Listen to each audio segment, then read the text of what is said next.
ഭക്ഷണ കാര്യങ്ങളിൽ രണ്ട് തരം പുതിയ പുതിയ അറിവുകളും പിന്നെ പുതിയ രുചികളുമായിട്ടാണ് ഇന്ന് ഞാൻ വന്നിട്ടിരിക്കുന്നത്. അപ്പോൾ വീഡിയോ മുഴുവനായി കണ്ടില്ലെങ്കിൽ നിങ്ങൾ വലിയ നഷ്ടമായിരിക്കും.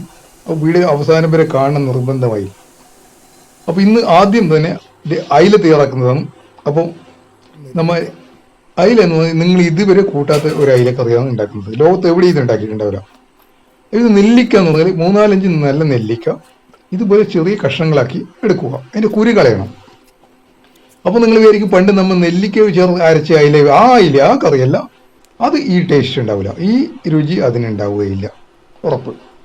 അപ്പോൾ ഇതുപോലെ 2 അയില കഴുകി വൃത്തിയാക്കി നല്ല കാശ്മീരി മുളകും മഞ്ഞപ്പൊടിയും ഇട്ട് അത് മാഗ്നറ്റ് ചെയ്യാൻ പിടിപ്പിക്കാൻ വെക്കും, മസാല പിടിപ്പിക്കാൻ വെക്കും. ഇത് ഇതുപോലെ നെല്ലിക്ക ഒരു പാത്രത്തിലിട്ടിട്ട് പിന്നെ 2 പച്ചമുളക് ഇതുപോലെ പൊളന്നിടുക, അത് കീറിയിടുക.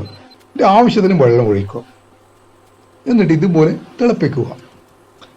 അപ്പോൾ എന്ന് പറഞ്ഞാൽ നമ്മൾ നേരത്തെ മുളക് മസാല പിടിപ്പിച്ച അയില നല്ല വെള്ളം വെട്ടി തിളക്കുമ്പോൾ ഇതുപോലെ ഇതിലിടുക.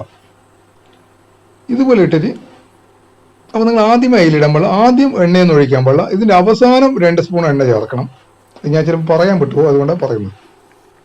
അപ്പോൾ എന്ന് പറഞ്ഞാൽ ഈ മറ്റൊന്ന് പറയാനുള്ള വെച്ചാൽ പണ്ട് നമ്മൾ സ്കൂളിലൊക്കെ പഠിക്കുമ്പോൾ നമ്മൾ അധ്യാപകർ നമ്മളെ പഠിപ്പിക്കുന്നത് വെച്ചാൽ മത്സ്യങ്ങൾ അടച്ചു വെച്ച് വേവിക്കണം, അമിതമായ ചൂടിൽ വേവിക്കരുത്, അതിൻ്റെ പോഷകങ്ങൾ നഷ്ടപ്പെടുന്നതാണ്.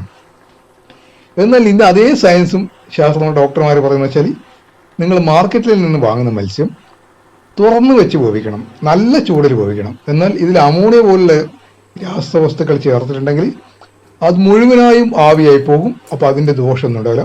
പിന്നെ സോഡിയം പെൻസൈഡ്, പിന്നെ ഫോർമാലിൻ എന്നിവയിലെ വസ്തുക്കളും ഒരു പരിധിവരെ ഇതിൽ നിന്ന് നഷ്ടമായി പോകും തിളപ്പിക്കുമ്പോൾ.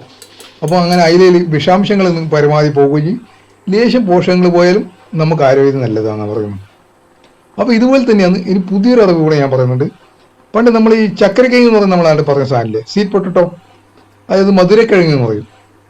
ഈ മധുരക്കിഴങ്ങ് എന്ന് പറയുന്ന സാധനം പണ്ട് സ്കൂളുകളിലേക്ക് മക്കളെ ഇന്ന് കുട്ടികളെ ഇന്ന് നിങ്ങളെന്ന ആഹാരം, എന്നാലും ചിലവരത് ചക്കരക്കിഴങ്ങാണ് നമ്മൾ കഴിച്ചിരുന്നത്. അപ്പോൾ മാഷന്മാരും അധ്യാപകരും മറ്റും പറയും ചക്കരക്കിഴങ്ങ് കഴിച്ചുകൊണ്ട് യാതൊരു പോഷകങ്ങളും ഉണ്ടാവില്ല, അത് സ്റ്റാർച്ച് മാത്രമേ ഉള്ളൂ, പോഷകങ്ങൾ വേണമെങ്കിൽ പാലും മുട്ടയും മത്സ്യമൊക്കെ കഴിക്കണമെന്ന്.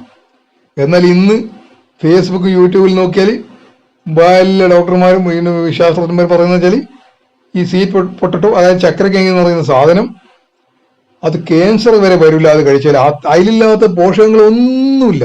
എന്താ പിന്നെ അങ്ങനെ വിടാൻ പാടില്ലല്ലോ. ഉടൻ മാർക്കറ്റിൽ പോയി 1 കിലോ സ്വീറ്റ് പൊട്ടറ്റോ വാങ്ങി അതിൻ്റെ തോല് നല്ല കളഞ്ഞ് കഴുകി വൃത്തിയാക്കി പുഴുങ്ങി അങ്ങ് കഴിച്ച്. അപ്പോൾ ഇത് മധുരക്കിഴങ്ങ് പറഞ്ഞ സാധനമാണ്. അപ്പോൾ നിങ്ങളും ഇനി കഴിച്ചോ.